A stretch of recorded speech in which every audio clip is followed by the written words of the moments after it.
Hi friends, আজকের ব্লগটা কিন্তু পোস্ট করছি বৃহস্পতিবারের ব্লগটা। তো এদিকে দেখো সকালবেলা কিন্তু আমি সব ফুল যা আমার লাগবে সব কিছু তুলে রেডি করে নিয়েছি। আর এদিকে দেখো ঠাকুরের বাসনগুলো কিন্তু আমি মেজে সব পরিষ্কার করে নিয়েছি।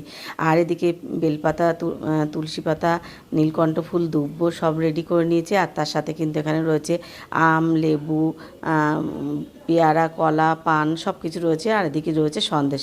তার সাথে এখানে থালাগুলোও আমি রেডি করে নিয়েছি। আর এখানে কিন্তু ঘরটা সাজানোর জন্য আমি কিন্তু সব কিছু রেডি করে নিয়েছি।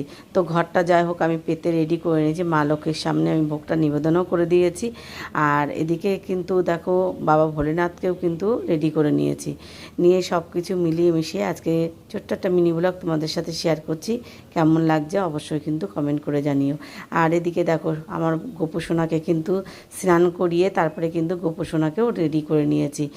আর এদিকে সবাইকে দেখো বসিয়ে দিয়েছি। তো তোমাদের কেমন লাগলো এই ছোট্ট মিনি ব্লগটা? ভালো লাগলে সবাই একটা লাইক কমেন্ট করো। আর এইভাবে তোমরা আমার পাশে থেকো, আমাকে একটু সাপোর্ট করো।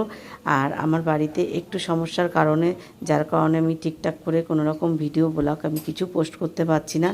আমার যে বাড়িতে শেরু চিকু আছে, তো শেরুটা ভীষণ অসুস্থ। তো সেই কারণে সুস্থ হলে আবার নতুন করে তোমাদের ভিডিও